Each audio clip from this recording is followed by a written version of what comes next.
सरसों का तेल गुणों से भरपूर। सरसों की जो है उत्तर भारत की तरफ विशेष रूप से इसकी खेती की जाती है। इसलिए जो उत्तर भारत की तरफ जो खाने में सरसों का तेल जो है बहुतायत से यूज़ होता है। सब्जी में और भी विभिन्न प्रकार से जो सरसों का तेल है वो उत्तर भारत की तरफ यूज़ किया जाता है। वैसे तो प्राचीन काल से ही जो सरसों का तेल है इसका बहुत ही विशेष महत्व रहा है। इसका पाचन प्रणाली पर अच्छा प्रभाव पड़ता है। ये पाचक होता है, गुणों से भरपूर होता है, उष्णवीर्य होता है, यानी कि इसकी तासीर जो होती है वो गर्म होती है। वात कफ नाशक गुण होते हैं। वात कफ नाशक और पित्तवर्धक होने के कारण ही ये जो है पाचन में सुधार करता है।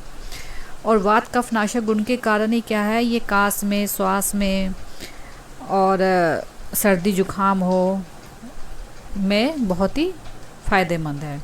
सर्दी जुखाम में क्या है, इसकी 2 से 3 बूंद अगर नाक में डाली जाए तो इससे जो गले में जो जमा हुआ कफ होता है या फिर जो प्रतिशाय होता है वो धीरे धीरे ठीक हो जाता है और इसमें आराम मिलता है। यही कारण है कि जो बच्चों में भी जब छोटे रहते हैं तो उसमें थोड़ा सा जो है जो सरसों का तेल है वो उंगली से नाक में लगा दिया जाता है, जिससे कि बच्चों का जो श्वास प्रश्वास है वो उचित प्रकार से चलता रहा। ये प्राचीन समय से ही जो माताएं हैं वो बच्चों के लिए ऐसा करती आई हैं। और तेल डालने के बाद में नाक में, इसके बाद इसकी जो स्टीम ली जाए तो जो गले में और जो नाक में जो कफ है वो मतलब डिज़ोल्व होकर के बाहर निकल आता है और इस तरीके से जुखाम में राहत मिलती है। बंद नाक जो है इससे खुल जाती है। इसके अलावा इसमें ये एंटीबैक्टीरियल गुणों से भरपूर होता है। एंटीबैक्टीरियल है, एंटी फंगल है, एंटीवायरल है और कैंसर, यानी कि कैंसर में भी ये बहुत फ़ायदा करता है, मतलब कैंसर होने से रोकता है। तो एंटी कैंसरस भी होता है। प्रतिदिन इसका सीमित मात्रा में प्रयोग अगर किया जाए तो ये एक तरीके से इम्यूनिटी भी बढ़ाता है। कम कैलोरी वाला होता है। कम कैलोरी वाला होने की वजह से ये वेट लॉस में भी बहुत फ़ायदेमंद होता है। चर्बी की मात्रा इसमें बहुत कम होती है, इसलिए ये वेट को बढ़ने से भी रोकता है। इसके अलावा इसमें copper, magnesium, iron, selenium, vitamin A, D, E प्रचुर मात्रा में होते हैं, जिसके कारण ये क्या है बालों के लिए अच्छा बताया गया है। बालों के लिए पोषण का काम करता है, बालों को घना काला बनाए रखता है, डैंड्रफ से बचाव करता है और एंटी एजिंग भी होता है, एंटीऑक्सीडेंट होता है। और फैट को क्या करता है, फैट यानी कि जो बैड कोलेस्ट्रॉल है उसको ये जमने से रोकता है।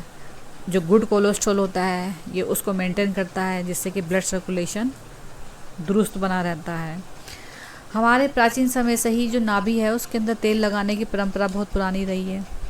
तो नाभि के अंदर 2-3 बूंद तेल डाल दिया जाए रात में सोने से पहले और फिर उसकी थोड़ी सी मसाज अगर की जाए तो ये बहुत ही फ़ायदेमंद होता है। इससे क्या रहता है, होठों में चमक आती है, होठों सॉफ्ट हो जाते हैं, गुलाबी बने रहते हैं और त्वचा जो होती है हमारी दाग, चेहरे की दाग धब्बा रहित हो जाती है और इसमें किस पिंपल्स वगैरह जो हैं ये नहीं आते हैं। और नाभि में तेल डालने से और भी फ़ायदा, जैसे आँखों की रोशनी बढ़ती है, आँखों की खुजली और जो है इसका जो सूखापन होता है आँखों का ये दूर होता है। तो इस तरीके से देखा जाए तो मतलब ये आँखों के नाभि में तेल डालने के इसके बहुत ही महत्वपूर्ण जो सरसों के तेल है उसके फ़ायदे हमें जान पड़ते हैं। इसके अलावा सरसों के तेल में हम अजवाइन को भून करके घुटनों के पैरों के दर्द में लगाते हैं, नीचे काफ मसल्स में भी लगाने से बहुत फ़ायदा इसमें मिलता है। मासिक धर्म के दर्द में भी पाचन तंत्र से मजबूत होता है, हाथ पैर मुलायम बने रहते हैं। सरसों के तेल में अगर हम कपूर मिला करके क्या करना है, पैरों की मालिश की जाए तो पैरों के तलवों में लगाया जाए रात में, तो इससे आँखों की रोशनी तेज़ होती है, हेडेक नहीं होता है, अच्छी नींद आती है, एड़ियों का फटना बंद हो जाता है। और इसके अलावा पैरों की मालिश करने से प्रजनन तंत्र भी स्ट्रॉन्ग होता है। जिनको इनफर्टिलिटी की शिकायत है उसमें आराम मिलता है, स्पर्म की काउंटिंग बढ़ाता है। ये सरसों के तेल में नारियल का तेल मिलाया जाए तो फेस पर इसकी मसाज की जाए तो इससे स्किन टोन होती है, एंटी एजिंग होती है, एंटी रिंकल हो जाती है। पर ज़्यादा यूज़ करने से इसके बचें। इसलिए कोई भी इस तरीके का सरसों के तेल का औषधि प्रयोग करने से पहले चिकित्सक की सलाह ज़रूर लें। इसके अलावा सरसों के तेल में हम दही, नींबू ये मिला करके या चिकपी का मिला करके भी हम फेस पे, नेक पे स्किन टोन बनाए रखने के लिए यूज़ करते हैं।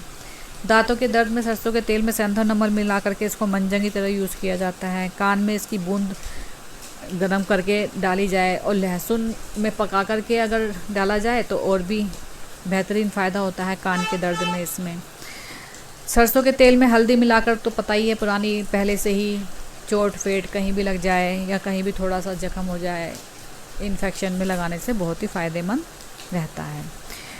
सावधानी के रूप में बस ये है कि इसके ज़्यादा प्रयोग से बचें, क्योंकि ज़्यादा प्रयोग करेंगे तो ये वेट लॉस के बजाय वेट गेन भी कर सकता है और इसकी अधिक मात्रा में फिर यूरिक एसिड बना सकता है, जिससे सांस संबंधी दिक्कतें हो सकती है, एनीमिया हो सकता है, दस्त हो सकता है। तो सरसों का तेल लें और उसका गुणों से भरपूर का फ़ायदा उठाएं, अतिरिक्त सेवन से इसके बचें। तो थैंक यू, धन्यवाद।